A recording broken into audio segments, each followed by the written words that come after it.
Hi guys, magandang araw sa ating lahat. Andito naman ako guys dahil Sabado ngayon, ang dami nating labahan. Kaya ito guys, ang dami naming labahan. Isang linggong labahan ito guys. Nandito kami sa labas naglalaba dahil wala kaming tubig. At yung tubig guys na nilalabahan namin, dinidilig ko sa mga halaman kasi kawawa yung mga halaman ko. Walang dilig na. Parang ako, charis.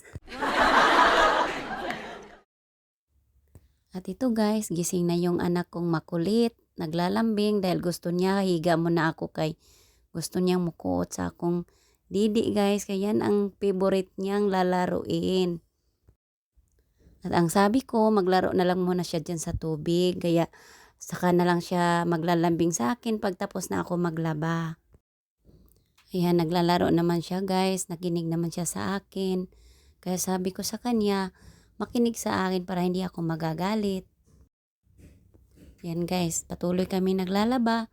Yung labahan naming napakadami at wala kaming tubig. Nag-iigib pa kami sa kapitbahay namin. Bumibili kami ng tubig. At sabi ko, sana umulan ito ng isang araw para magkatubig naman kami guys. Kasi ang hirap talaga walang tubig. Ang daming labahan. Ayan guys, yung anak ko pala guys, tinutulungan ako maglaba kasi nakakapagod talaga maglaba guys. Sakit yung matanda na tayo. Ang sakit sa baywang at saka sa likod. Kasi siguro guys yung sign na patanda na talaga tayo. Kasi noon nung bata pa tayo, kayang-kaya natin maglaba kahit ilang basket pa yung labahan natin.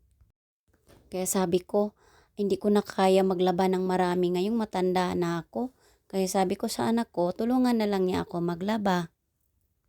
Ayan na guys, tapos na kami maglaba. Ito ang nilabahan naming napakarami. Thank you guys.